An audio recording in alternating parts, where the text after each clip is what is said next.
Welcome to the Monday Night Men's Forum. I am Matt, FarmHopLife. This is episode 59. Depop must stop. We have Homestead of Pain and Christopher Secure Coop. Drake, nice, Grant. Grant's messing with his backgrounds, humming along. Drake, I can kind of see you. Oh, there he is.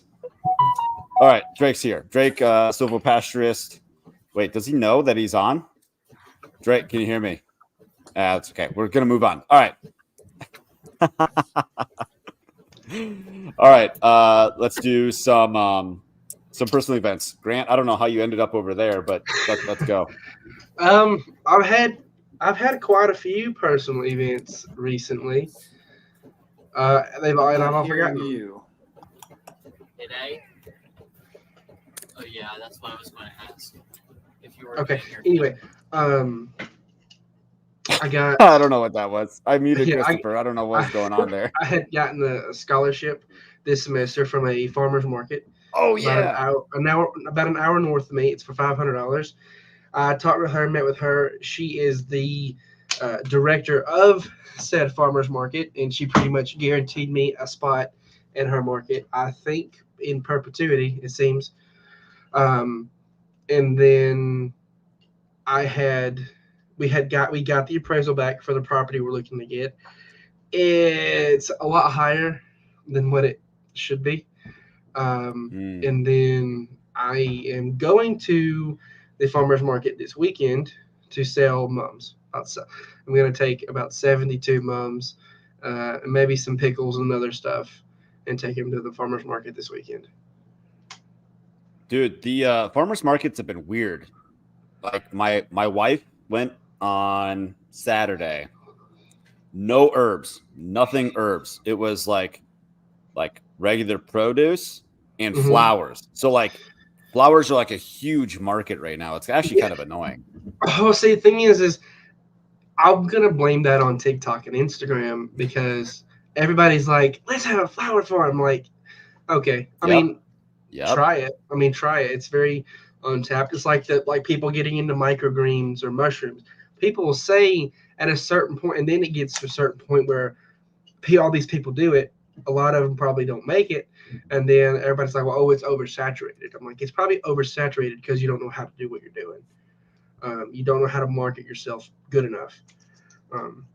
Because in my opinion, I don't think you can truly oversaturate what we do at the scale that there are. There's just, you can go to another county over and find that market somewhere. There's always, in my opinion, a market for something so small. But yeah, I haven't ever seen herbs at a farmer's market.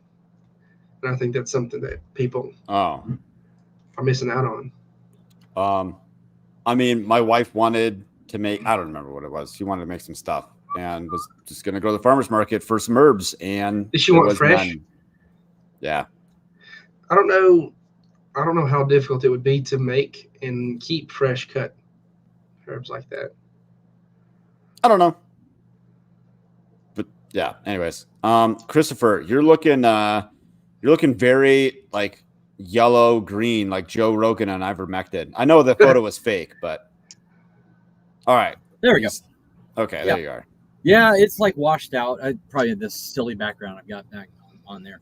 You can switch that up. But anyway, personal event. I had a presentation at my local prepper meetup group for it was called the topic was actually sort of started on this show with some of our discussions about energy. The topic was redneck energy generation. Yes. The idea was to what everything goes down and what do you have around you that you can use. So I explored some really simple stuff and some esoteric stuff, some really cool, interesting concepts, and just put them all together in that. And I really enjoyed putting that together and had a good conversation. But that was Toolman Tim. What? Toolman Tim show. I will be. I plan to be. Yeah. Okay. I've asked him to be on his show, but no, that was at my local prepper group down there. Oh, okay. Yeah. Well, the joy of that got eclipsed by my oldest son, who you heard just now. That was the noise that you heard. And my oldest son, the noise.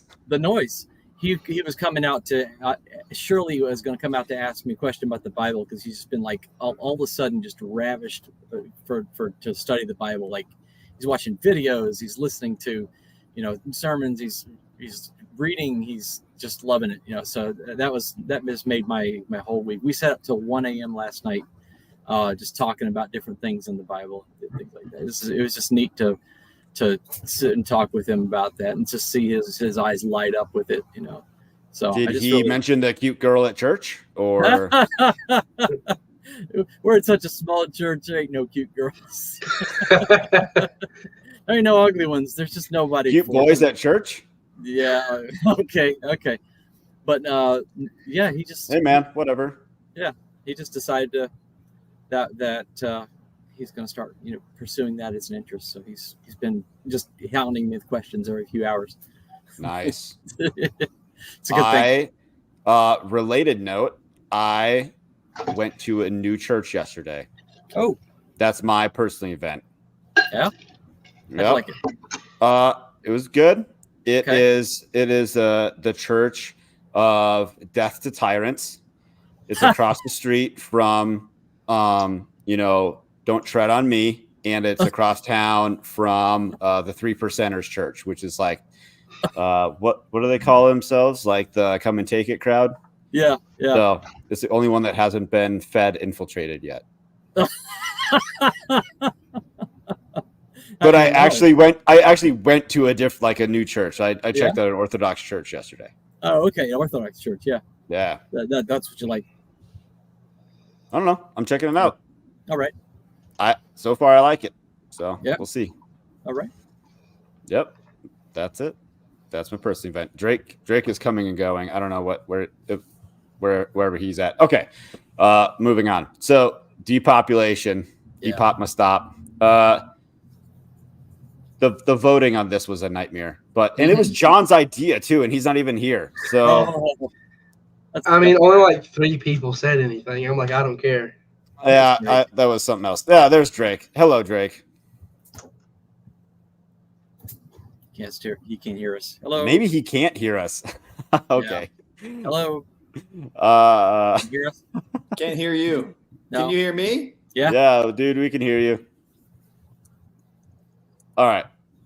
So Grant, you had a lot to say. You had a lot of good things to say about China, I think. What? Grant. Yeah. Grant. Yeah. China. What about it? I don't know if I had a lot of good things to say about China. When okay, moving on. Christopher. Let me go back to the chat and check. What was this article that you linked? Yeah, so it just so happened to be on Zero Hedge, and it was like, maybe you can pull it up and show it. Is like how the birth rates in Europe are shrinking. And oh, by the way, to put my little to change my hat to I will go try my tinfoil. It says I'm all working, but okay. I'll be back. To put a little bit of a tinfoil hat on, I tried to share this link tonight with my Facebook, and Facebook rarely ever has any problem like showing the graphic for the YouTube, and if it does, you just repost it. I try like 4 or 5 times. I couldn't show the graphic for this YouTube, which makes me go, wonder if they don't like this topic being discussed. Wait, for this show? For this show. Yeah. Ah, weird. Yeah, Wait, It wasn't the StreamYard link, right? It was the YouTube link? It's the YouTube link. Okay, just double checking.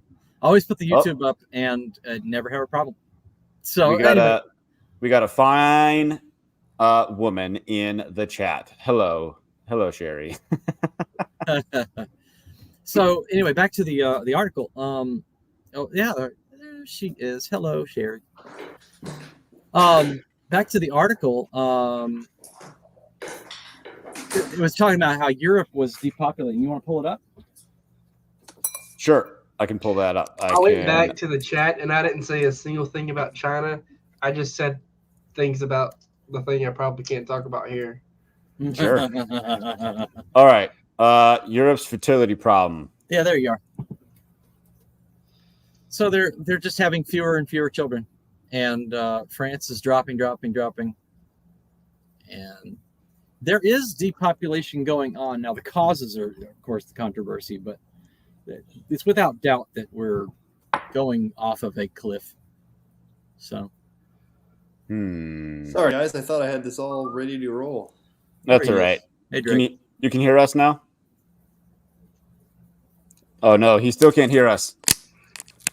All right. This is good. This is great.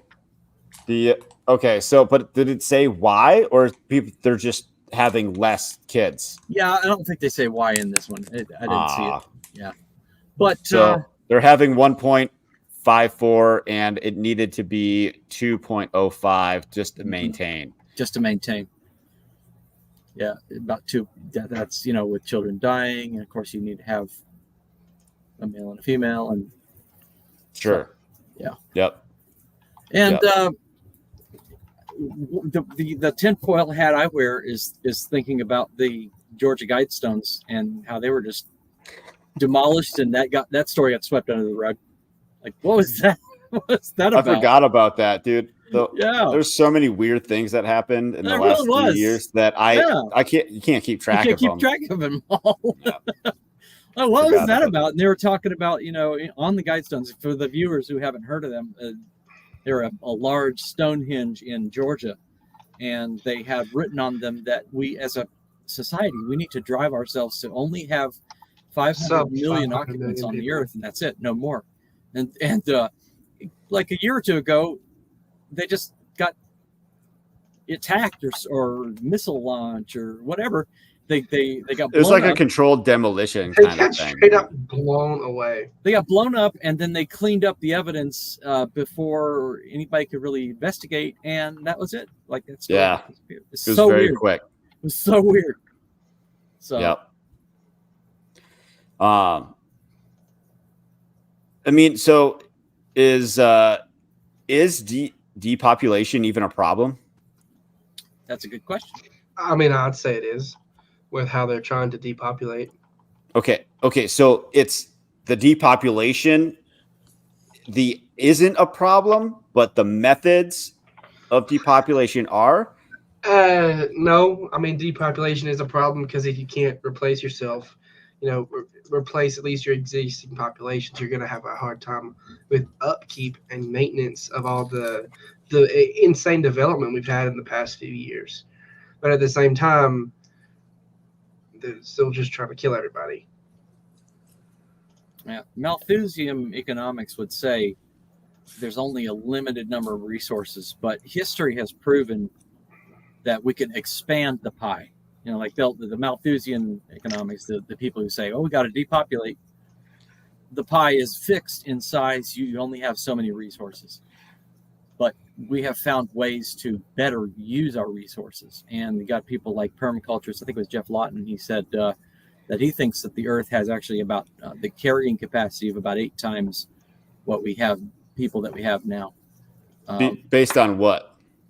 On just his knowledge of permaculture and how you can expand your resources instead of waste. There's a lot of waste. There's a ton of waste. So expand them or stretch them. So like you have the same volume of resources, but you're able to use them, utilize them to their full potential instead of just I only ate half this banana. Throw it away. So whether it's stretch or expand, I think the idea is that you're just better making use of what you've already got. So much of waste is just wasted. It's just it's awful. And that's one of the things I talked about in the Pepper meetup was that from our garbage and from our trash, there's just so many things you can do with even today, but especially grit down, but even today.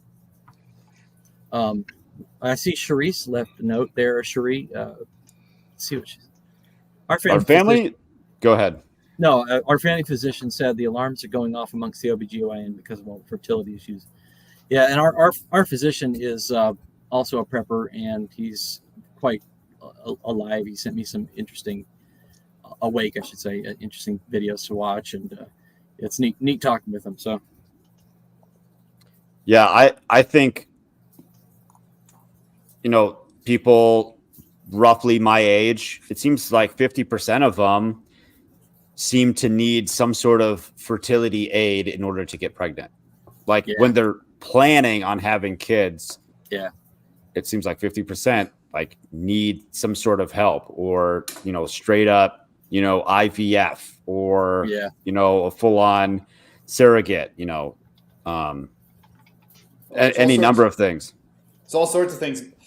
My child's an IVF child, and you know, it's like we look at my wife's history, and from her, you know, she was the one with fertility issues, but it's like I'm not pointing fingers, but no, but there's you know, like acne drugs that the doctors put her on as a teenager, like there's Accutane, I believe it's called. Sure. Like freaking horrible. They, you know, it's no doubt that's caused problems in her system, you know, and it's she's very healthy and has always lived a good lifestyle. Her mom's, you know, an old hippie. They've always had good food and those things, but just it's all around you, right? But it's not just that, it's all the other types of medicines they give you and pretty much force onto you. And not only that, now the such wide scale use of something like birth control, which can't be filtered out of our water systems, which just goes back into our water systems, not to mention the terrible food products that we've basically been stuck with our entire lives. It's, you know, it's kind of stacked against you, and now it's more of a standard for people waiting till they're 28, 30 to start having kids, which is fine. But you never really know if most people will wait too late, and then like by the time, if they ever have any hardships, they're 35 years old, so don't have a kid. Yeah. It's hard. Matt. And then also that cost of living is increasing so much. You have the very drastic change in views against children and having children by the, you know, more left scale of these things. Just people like, oh, my dog is my child. I know your dog is a dog. I'm sorry. It will never equate to a child for you. And it's really shifted a lot into that. Matt, you were back to your original question: is it good or is it bad? I think it's a really good thing to have more humans that are productive. I am ambivalent about millions more idiots. Has anybody not seen at least the intro to Idiocracy? Yeah.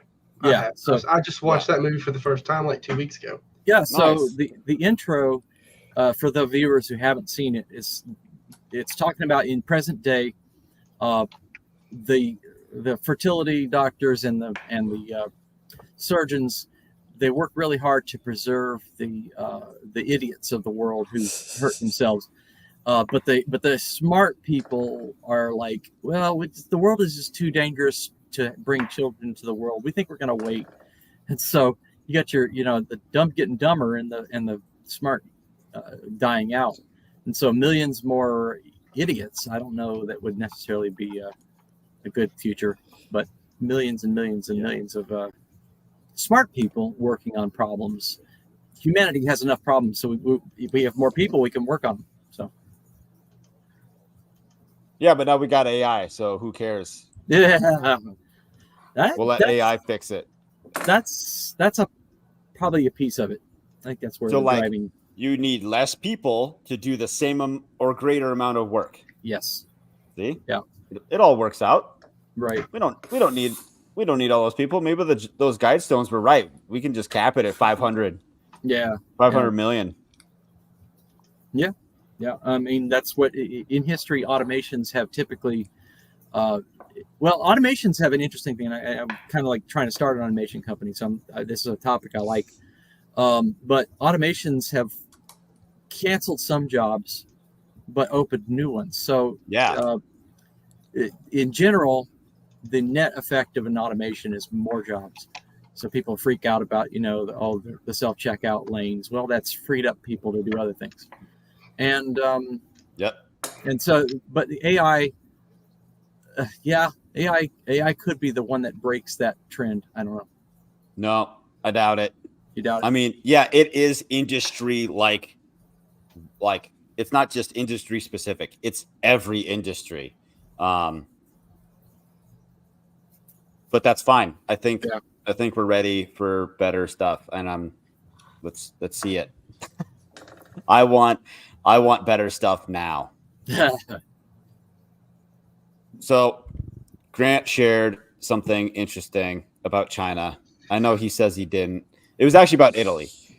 Yeah, Italy and China are two very completely different places, sir. I'm sorry. Whatever.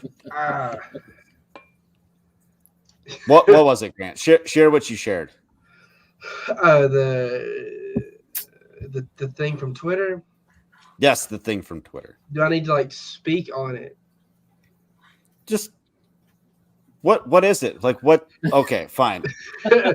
I gotta say everything to put these words together. Okay, so essentially, what it is it's population replacement. You're shipping in thousands and thousands of pretty much young men from Africa and other nations into places like this particular island in Italy, where they imported about 10,000 young men when there's only 6,000 Italians that live on the island. Oh, wow. I mean, that's almost complete population replacement. And that's a whole different subject. That seems not good. No. So where did he say where these are coming from? I read like 2 or 3 things on it, and I was at school all day. I couldn't really sit down and go into it further than that. Shoot. But it's been happening for decades. It's been happening for years, even here. You know, they keep our borders open while every other country is allowed to keep their borders closed. But almost every single Western nation is importing immigrants, you know, like they can't get enough of them.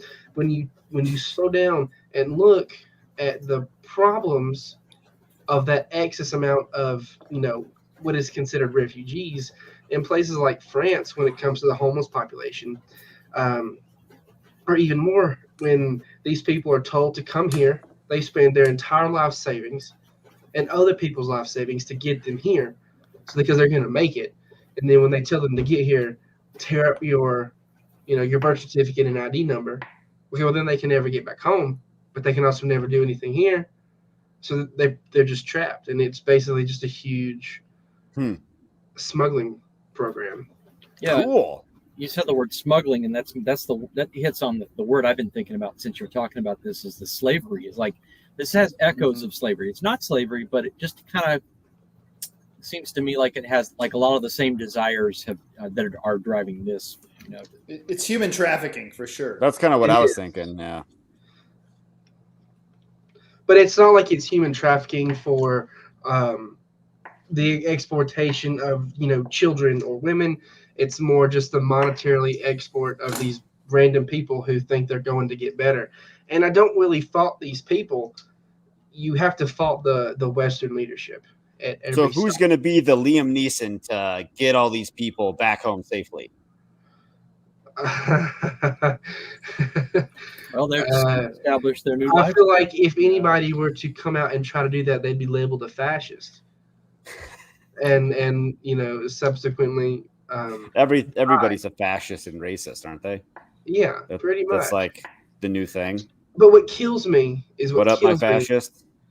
Is all these people from different nations coming to the United States, which I get is the land of opportunity, to build a better life for themselves, when they could stay in their country, put in the work to build up their nation, and put their nation where their nation should be with its own greatness.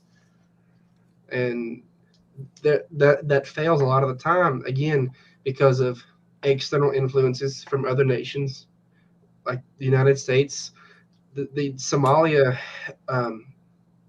back whenever, had a pretty stable, you know, they were pretty stable for a long while until the CIA came in and pretty much, you know, gave these warlords a whole bunch of, you know, weapons, and then they just destabilized everything.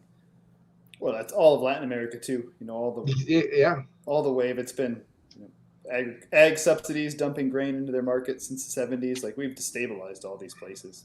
Mm-hmm. It plays into the fact that everything is broken. Like, all this is kind of one big circular chain, and every link is pretty much broken everywhere. I would like to add, like there's nothing wrong with immigrants like on their own. Like we used to be. I mean, this is like a nation of immigrants, right? They used to come, like people would come here because like they gave up everything just to be here, and like they made like a name. Like they wanted success, they wanted to own things, they wanted their kids to like have a better life, and like they can still do all these things. But like I think we also like we made it way too easy. So like if you don't want to do anything, well then you don't have to do anything. You'll be taken care of. But like when you have everything to lose, that's like when you're gonna like work harder and make sure you're not gonna fail, because you know what it's like to have nothing. You don't want to go back. Yeah, and I don't fault people for coming here. But yeah, it's awesome. Look at every single class of people. Except for Drake, he left. You look at the Irish. The Irish came as indentured servants. You look at all the, when a lot of the Asian group came in, well, they were kind of put to work building railroads. I mean, that's the job. However, if they were forced into it, or the only jobs they could really take. Every single different group of people, if you look at them ethnically, that came to the United States, every new group got ultimately shit on every single time. Sure. If it went from one to the next. So you had the Italians. The Italians came, well, then you had the Irish, and then everybody shot on them. And then the Germans came, and everybody shot on them. So it's not like this is exclusive to specific groups of people, if you understand what I'm hitting at. Sure. And so yeah. So this importation of other cultures is a way to. Do you think it's actually snuffing out? I guess. Born citizens or whatever the term is. So if kind of a big thing is most people will say that white people don't have a culture, which is strange. That makes no sense, because like, okay, what kind of white? Like British white, Russian white, like Eastern Europe, Western Europe, German white, yeah. So Viking white, exactly, and it's like everybody has their own culture, but specifically taken to the America, they always kind of push it as the American melting pot or whatever. Like that's so stupid. Because most immigrants, let's be honest, they don't melt. They don't assimilate. Sure. They stick to their own. They come in, they build their own little mini Mexicos, their own little mini Iraqs, and they set up their own shops, which is fantastic. Bring in your culture, your heritage, and build that here. Learn some English, people. Speak English, people. Come on now. I'm sorry, but if you live in a community of everybody around you speaks Spanish, okay, you're not really coming here and assimilating. You're not really coming here and taking part in our nation. I know. That's kind of where it gets me off. Well, it spreads out. Like Miami has a lot of Cubans, and there is now being recognized a Miami English. And there's not a whole lot of differences, but one thing that I remember was from the article I read that in Miami English, you don't get out of the car, you come down from the car. And there's a few other things that they have picked up from Spanish speakers who use Spanish language rules to form English words to with their grammar. So they use Spanish grammar rules on English language. That's cool. That sounds pretty cool. And it's turned into its own language. So, the first generations maybe don't assimilate, but I think the second, third, and fourth start to.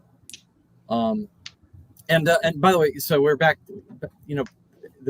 Matt, you were talking about earlier how immigrants used to come in and benefit. And I remember they used to come in and whoop ass. That's what they used to do. There was a talk that Milton Friedman gave about immigration that really changed my mind on it. And he said that before 1918, or whatever it was, roughly in there, the immigration was a blessing to America. It always increased our prosperity. People always came in and worked. And he said the difference is after about that time frame, we started to have welfare. We started to have, so the Republicans are just as guilty of this as the Democrats with their push for Social Security. And all of that means that immigrants, when they come in, they can become citizens and absorb a lot of those social programs. But if we didn't have them, immigration would actually be a huge net benefit. But because we have so many gimmies, that it's actually a drain on society. So I can see that. Yeah, and so much of those things too are they're stacked against work. Like we saw that in Canada with the COVID Serve program, which was supposed to be a bridge, but then they didn't let anybody work. Like, okay, if you want to give them some welfare to get on their feet, but then don't disqualify them the moment they get a job. Have some bridge so that there's some benefit to getting a job. And now it's almost like it's a detriment. If you get a job, we're going to take away your support. Give them like a 6-month, slow, release from said that. Give them 6 months within a job. You just can't make it a either or. Can't be take the benefits and don't work, or work and don't get any benefits. At some point there has to be some overlap so you can actually peacefully transition off of that. All right, I got a statistic here. Yeah. In 2020, state and local governments spent $791 billion on public welfare. I'm going to be real with you guys. I feel like 80% of that just went into people's pockets before it even made it anywhere. Sure. When you throw numbers around like that, $700 billion is such an insane number. How many hands does that go through before it reaches to who it needs to? I mean, how many hands are getting in that pie and pulling out fistfuls of, hundreds of thousands of dollars before it actually goes to who it needs to go to? So when it goes to immigrants that are in the States, sometimes they'll give them away to their neighbors. But when they spend it in the States, unless an immigrant is doing, investing in some personal business or in some stocks or some bonds for themselves, if they're not investing, that money just flows out toward business owners. So more or less, welfare is a subsidy on business owners. But only it depends on where they shop. So if it's like, let's say, like Grant's talking about, so the whoever comes in, they go to their little cultural area, right? Probably have those small business owners, like they spend money with those small business owners, so it stays in their little community and not everyone else. Is that what you're saying? No. Well, okay. Let me. When a person invests in a business, then that money goes to their own pockets. But otherwise, it goes to someone else. A business owner, when he buys supplies, he's going to buy it from big conglomerate or Walmart or, Sure. So that money eventually just finds its way out of it, even if it circulates. To the big corporations anyways. Yeah, we don't do a whole lot of local shopping, period. Sure. A woman might go get her nails done. The guy is going to get a haircut. But a lot of that stuff now just goes out to the big corporations. So it pretty much just goes to BlackRock and Vanguard. That's where it all ends up. Like everything, like the whole push to bail out people with college debt. If you use your brain to think about it, what is that doing? If you're going to give $1.3 trillion to clear all college debt, what are you doing? You're giving the banks money. Yeah. You're bailing out big banks. 100%. They're getting it anyways. What's the matter? It's basically a bailout for the banks again. At this point, that sounds good. We're probably so far screwed that who cares? Exactly. I mean, let's just go for it. Let's see what happens. We're in a simulation, anyways. This is a They're simulation. treating it like It's all simulation. That's funny. Man, I had something. Now I lost it. gardening. I knew you were gonna bring it up. I brought it up because you Okay, said so if Scott were here, be like, so what are solutions? Give me solutions. We gotta think on solutions. I think I did my part. I have 2 kids. Grant, you should have like 3 by now. So I think time wise, only one could have been possible, unless they're stacking in the womb. Only one could have been possible at this point.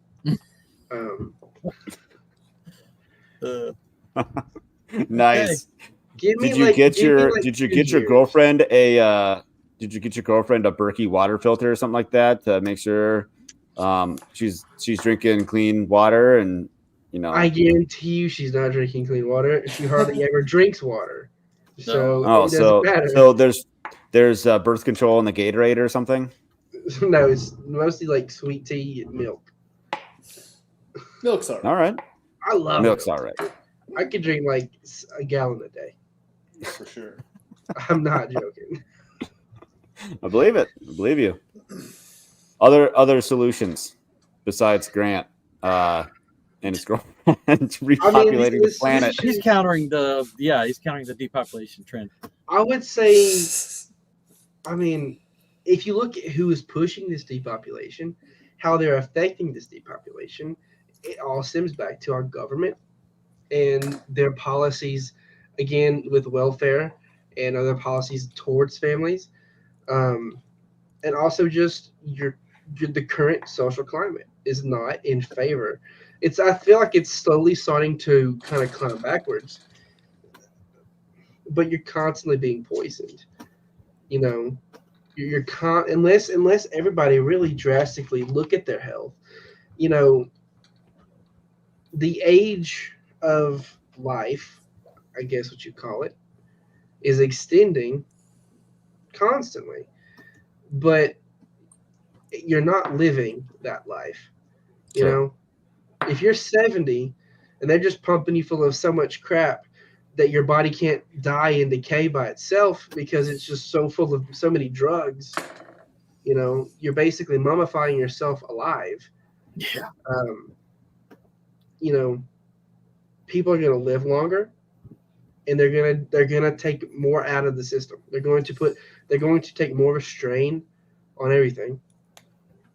And then on top of, so it kind of goes towards, Canada's, you have a cold, we'll euthanize you. So it's a difficult subject. Because if government caused this problem, is government the only one that can fix it, really? Through incentives? There's a form of government the cause, that can love, and fix solution it. to all of life's problems. I don't think the form of government that can fix it will be the best type of government. So what, like economic incentives? So like tax breaks or subsidies or something? So there are a lot of tax breaks already, but I think you have to look at it as the kind of tax breaks it gives. Make it strictly for married couples. As much as I get. I thought it promoted unmarried couples. So like a single woman gets more than. Yeah, that's not necessarily tax breaks. That's free health care. Oh, sure. You're a single mom with 18 children from 92 different dudes. It's just. I don't know how that math works, but I'm curious. Yeah, trust me, that math's there. It's it was a kind of like a share a cup kind of situation. This is gross. I'm not gonna say that joke. Thanks. This is a family show, remember? Yeah. So that's more of a, in my opinion, a welfare issue. But giving tax breaks to families, absolutely.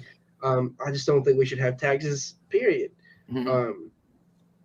But that's not going to happen in the next 10 generations. Nope. There aren't fixes to these problems. There aren't fixes to these problems. There are solutions to these problems. What's that mean? What's the solution versus a fix? Oh, you're saying it'll never get fixed. There are solutions you can create, but they will never fix the problem because the problem is created intentionally. Okay, so then couldn't you fix the problem intentionally? No, it will never happen. There's just one final solution. Nuke them all, take off from orbit and nuke them from orbit.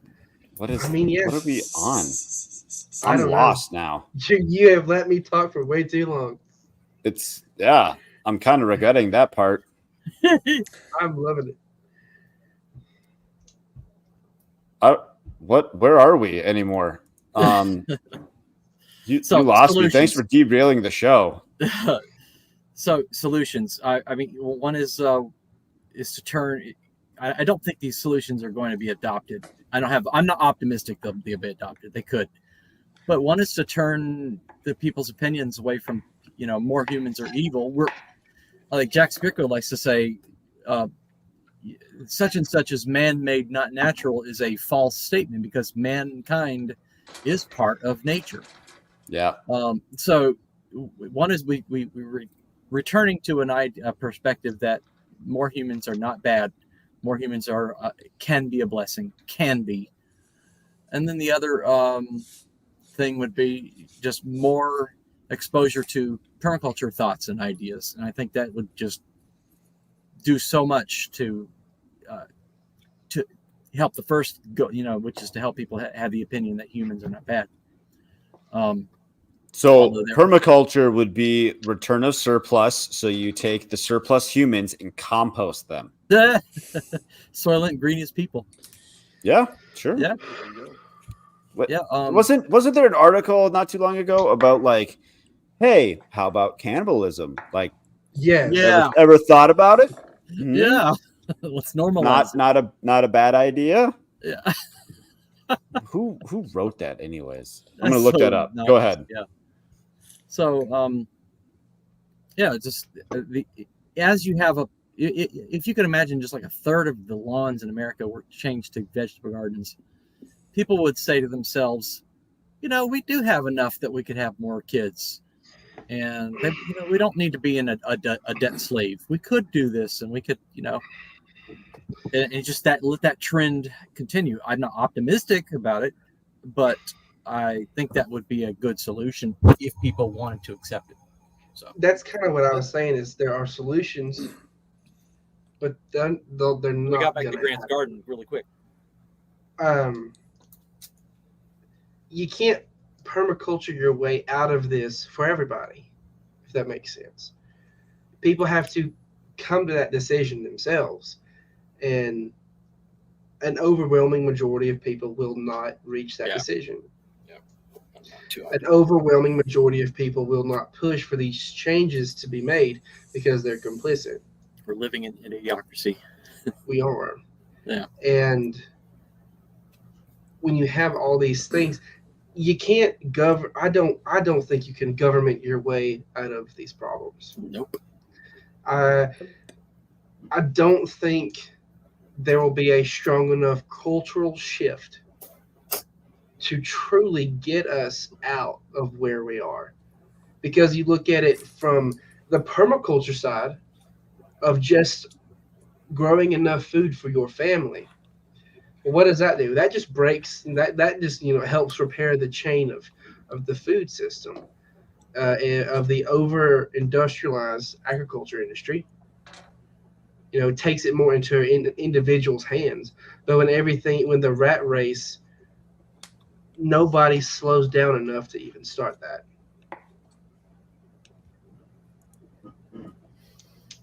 Yeah, that rat race does keep us quite occupied, doesn't it? That's why we have a race, to keep us in it. Keep us. I think one idea, if I can add in there, that sort of both the last two thoughts I think are circling around is, well, I'll step back and say I think like the fertility issue is really two parts, and we've kind of touched on like there's chemical and environmental issues whereby people that want to have kids are not able to. Oh yeah. And probably even another more subtler part of that, to where people are missing a drive that they don't even know that they're missing, because of some of these same hormone disruptors and those sorts of things, and other toxins. But then I think the other piece that really drives like the people that aren't having babies because of climate change or whatever is really, and I don't like this word in a more general sense, but it's hope. And people don't have a lot of hope. And so that's where I think like, when people, if we talk about this idea of whether it's permaculture gardens, really it's not the food that people are worried about, because really a lot of people aren't so crunched with food that they're actually not having kids for fear of feeding them, but they don't have hope and they're not inspired. And so your garden's not going to feed their family, but even just like the beauty of your garden can inspire. And then I think it's like beauty and hope, it can be a wellspring that sort of leads to. You would think that Grant would be the most hopeful then. He's like the least hopeful. Well, see, that's the thing. My white pill turns. It starts as a black pill, because it's like you're not. Yeah, it's always black pill first. You're not gonna peace and love your way out of this situation at all. Yeah, maybe that's the only. You just have to outlast everybody else. You know what I mean? So I'm always extremely optimistic for the future. We're not in the future. We're in now. We'll be in the now for the next 10 years. Well, my future is my children's future. I don't think you know how time works. Which is it's not. I'm not speaking in such of a linear aspect in time. It's more when you think of the white pill and the black pill situation. When you're black pill, you think nothing. Everything is screwed and there is no hope. Period. For me, it's more of a realistic white pill. Well, shit's gonna get bad, really bad. That's why you have to prepare yourself enough to feed your family and any other families that have been placed in your path to take care of. And you'll pull out through the other side of that event, and you'll be the strong one. There is your hope. There is your white pill. You will live through it. Well, and the element of time is why I don't really like the idea of hope too, because hope is this future thing where we're, wanting a better future, but we should just really do, I don't hope for a better future for my child. I give her a better now. That's really all we can do is make a better now. You can't hope for a better future. You have to make a better future. You have to make a better now, and then eventually, yes, make it better now will be. Yes, exactly. Yeah. That was way better, Drake. Thank you. That was way better than anything Grant ever said. I'm pretty sure I laid some good groundwork for him to, spruce it up for me. Yeah. He softened it up for me. Maybe he was just tired of you talking. I'm tired of me talking. I'm sleepy. I'm sleepy. Shoot. I hope it's not distracting him. I hear processing giant. I went to my mushroom yard right before dinner, and I've just got piles and piles of shiitakes I've been putting. Oh, wow. There's the gardening aspect. There's the gardening. This is the result of our chat so far. Is these are about to go in the dehydrator. Which one of those mushrooms do you got to eat in order to live 10 years from now? Well, one will make you taller. All of them. You got to eat all of them. Taller, shorter. Yeah. Time travel. I've seen the future. It's now. The future is now. The future is now. So, about them bugs. Okay, Bugs? Nah, don't worry about it. Okay. I was trying to look up real quick some other solutions. All right. But I think that was really just like the biggest one is like you can't be thinking about. Yes, there's problems today. Yeah. And in 10 years, there's going to be new problems on that day. And so you just got to like keep moving forward and like planning ahead. Like life is just constantly solving problems for a better now, more convenient tomorrow. Yeah. And from the perspective I say a lot of the people have and are kind of, I guess, bubble is the problems we have today will progressively get worse and spiral into increasingly greater problems in the future. They're not necessarily going to be new problems. They're going to be problems built off of problems that are built off of problems. I've learned to be not so dogmatic about the future because this is not the first time in history we've had crises. So you can't change it. So I think that we're in a dangerous place, but they could turn it around. Who knows? There could be some miracle. So do you think it's like a governing body needs to change this, or is it like a group collective of just like regular people that are like, there's gonna like a mindset shift that's just like, yeah, it's gotta be. We were thinking like this, and then slowly. It's got to be a mindset shift. Well, because it has to be a mindset shift because it can't be a governmental shift. Yeah, government can impose solutions, but if people don't follow, they're just not going to follow. And I think that's a hopeful idea too, because I think the idea of like a conscience shift or collective conscience shift means that we don't have to shift every last person. I think there are tipping points here. And I forget what the theory is, like the 30th monkey or whatever, right? Like there's a point where it just like flips, especially because I think the people that are so rooted in despair, they're actually unmoored to anything. So it's despair, so they're floating, and if you think about the analogy of being unmoored, and then if there's hope that's moored to something, it's much easier for that despair to sort of flip over because they don't really have a foundation. It's more lost and floating. And so if there's hope that's rooted, or if there's a better reality rooted in a solid foundation, it's by its nature going to create its own gravity almost. Yeah. All right. Where those lost folks don't have it. I gotta share something here. This right here. All right. So there's this dude.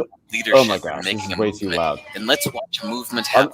I'm sure you guys can't hear this. I can hear it. Oh, you can hear it. Yeah. Yep. All right. I don't know why this works in none of my other videos that I tried to play on here. Whatever. Anyway, so this guy's just dancing by himself, and this second guy comes in and starts like it's called first follower. Yeah. It's not about the leader anymore. It's about them. Plural. Notice how he's calling to his friends to join in. It takes guts to be a first follower. Stand out. Ridicule yourself. Being a first follower is an underappreciated. Like now, this looks like super goofy. First follower transforms a lone nut into a leader. If the leader is the flint, the first follower is the spark that really makes the fire. Now here's the second follower. This is a turning point. It's proof the first has done well. Now it's not a lone nut, and it's not two nuts. 3 is a crowd, and a crowd is news. A movement must be public. Make sure outsiders see more than just the leader. Everyone needs to see the followers, because new followers emulate followers, not the leader. Now here come 2 more people, then 3 more immediately. Now we've got momentum. This is the tipping point, and now we have a movement. As more people jump in, it's no longer risky. If they were on the fence before, there's no reason not to join in now. Here they come running. Won't stand out, they won't be ridiculed, and they will be part of the in crowd if they hurry. And over the next minute, you'll see the rest who prefer to stay part of the crowd, because eventually they'd be ridiculed for not joining. And ladies and gentlemen, that is how a movement is made. Yeah. So let's recap what we've learned. If you are a version of the shirtless dancing guy, all alone, remember the importance of nurturing your first few followers as equals, making everything clearly about the movement, not you. All right, blah, blah, blah, whatever. You guys get it. So that's like the 30th monkey thing, I'm guessing, that Drake is talking about. Yeah, so like similar. All of a sudden we're the hive mind or whatever is like, no, whatever situation we're currently in, the trend is shifting, and there's the tipping point. Now there's a lot of momentum in the other way. And I think we're seeing that with like the homeschooling movement, because when I was a kid, it was like 100,000 people nationwide, and now thanks to COVID, I mean, leftist teachers insisting that children stay at home was the best gift that the homeschool movement could have ever gotten, because the numbers exploded, and now we're in the multiples of millions of kids nationwide. It's just growing higher and higher and higher. So movements do, like, there is hope. Can I just tell you a little bit about the monkey thing? I looked it up. It's the 100 monkey principle about collective consciousness, and it talks in the 50s. There was a group of scientists that did research on macaque monkeys in Japanese island. What they do, and they would drop these monkeys sweet potatoes. However, just one young monkey one day took and he rinsed the sand off of his sweet potato at a nearby lake, and discovered that he liked it better. And then not long after that, more monkeys on the island adopted the ritual. And then as monkeys spread out, like monkeys that had never come in contact with ever a sandy sweet potato in their life, just by habit, were then ritualistically washing all their food. And so this idea was, the 100 monkey principle. So it wasn't 30. The 100 monkey principle of collective consciousness. And it just, talks out of sort of, it's like energetic change can ripple through. We don't, it doesn't have to be everybody doing what Joel Salatin did because he made a nice chicken tractor. Eventually these ideas sort of catch on and people are adopting them and bringing, whatever it is, stewardship principles, ethics of permaculture into their life without ever having that like driving impetus. But the energy of that whole of the system is rippling through, through in sort of in a sense creating culture around this idea, whatever it may be. Sure. And like I've heard of Joel Salatin. I've read one of his books, but I don't follow what he does. I follow what other people do who probably have followed Joel Salatin. And so like I'm that 101 monkey or whatever. Yeah. You look like a monkey. And thanks. There you go. Very nice. All right. That's it. That's it. All right. I can't think of anything else to add. Yep. That sounds great. Grant, give us a gardening update. My figs. I was kidding.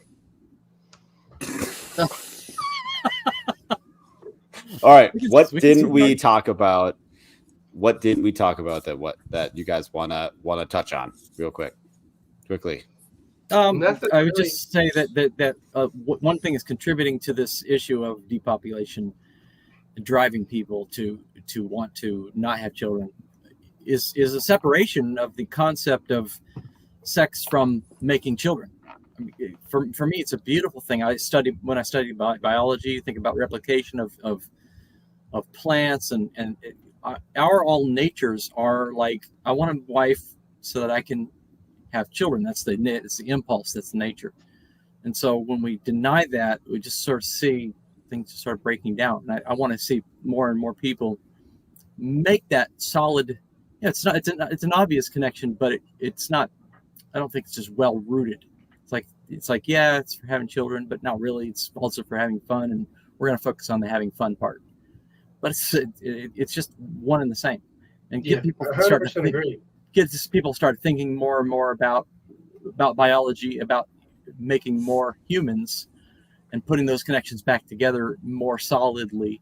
I think would go far to us. No, more humans are not necessarily a bad thing. So, Grant, what was your mom's advice? Huh? About sleeping naked or whatever?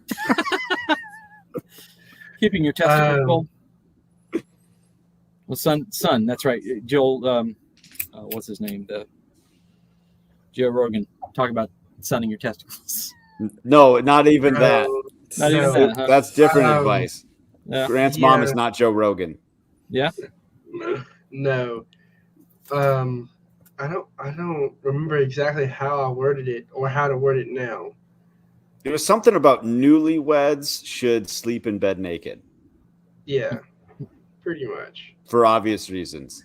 Yeah, pretty much. I will say another. There's a huge disconnect.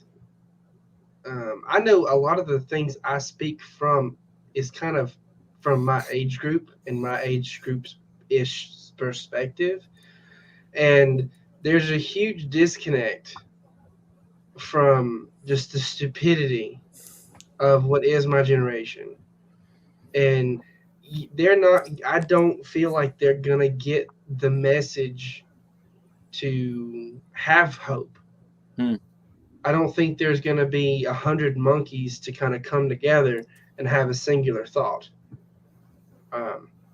So I do think it is short-term doom, long-term win. Very, very much so. Yeah, I got to play the long game. It's always a long game. If you are doomed for the long run, I'm sorry. I have several friends that are extremely black-pilled to no hope forever. It's we're just finished. We're done. Yeah. Having hope in the end, in my opinion, is what makes it a white pill, because it's not going to be okay right now. It's fine. We're alive. We're living, but it's not really going to be okay. I mean, food prices are increasingly going up. Everything is increasingly going up. Where does that stop? What's breaking point? There are other breaking points almost in every single market right now that will eventually have some type of correction that is not just a very nice, lovely little floating correction. That is what, in my opinion, is the darkness. There's always going to be a hard time before the good time. And that's just pretty much it. Depopulation is just another facet to the other myriad of things that are problems right now. There's just so many problems right now that you can maybe fix one, but you still got 99. Hard times make strong men make good times times make weak men, and weak men make hard times. Look, if it all crumbles, look at how much cool stuff that we get to build in the rubble, right? I know, right? We get to rebuild this stuff. I just did that presentation. I just did that presentation. It's gonna be a lot of fun. All right. Yeah. All right. Just let me wrap that up real quick. That's why it's like I feel like a lot of people get it wrong trying to focus on the external. You can literally only focus on the internal. I feel like we had an episode recently about worrying about things that you can't control. All of this plays into, you can't control depopulation. You're not Genghis Khan. I mean, you can't fix it. So I don't personally see the need to have to worry about it. Sure. Yeah, just more robots to do more work. All right. Thanks, Grant. I'm selling mums this weekend at a farmer's market in Ringgold, Georgia, Rabbit Valley Farmer's Market. And I'm going to make a video on TikTok about my fig trees that lay rooted. And I'm going to finish up an article for Scott for Thriving the Future podcast. Very nice. Thank you. Where's Christopher? There's Christopher. SecureCoop.com. I am working on a coop door opener with phone notifications, and after that, I'll be expanding to go through all of the backyard space. I'm currently doing beta testing, and I guess if the beta testing is clean and good and nice and no major issues, we'll start seeing it in people's hands. I thought I would have a video by now, but just time drags, things drag out. We're getting there. So SecureCoop.com, there's a coupon below, and there is a coupon on the website if you sign up for the mailing list, where I can keep you updated on the progress of it. Excellent. Thank you. And Drake. Yeah, I'm just here doing my thing. Fall's exciting. I'm about to start letting the sheep breed and do that co-creative thing we've been talking about here, and about to plant a whole bunch more chestnuts. It's a beautiful time of year, hauling stuff in, and the days start to get short, so it feels real crunched. There's more to do and less light to do it every day. So absolutely. Thanks for including me. I really appreciate the thoughtful conversations. Of course. Yeah, I came back from vacation, and I'm like, when did it get so dark so fast? This is dumb. Every day is crazy. Yeah. And I'm Matt Rozier. I operate FarmHopLife.com. We're a traveling homestead family. It's a podcast of interviews. This men's forum, I also do a mini series of famous farmers. So next week, I just did Alan Savory. And then I'm going to have, what's the next one? I don't know, some French guy that Alan Savory took all his ideas from. And farm tours. this weekend I'm going to go to northern Montana to do a interview. Well, a re-interview. I already interviewed this woman, Lauren in the Wild. One of my favorite interviews. So go check her place out. Did you get called a hippie this past week for your traveling interviews? I did, and next week we're going to be talking about Jeremy and that guy. So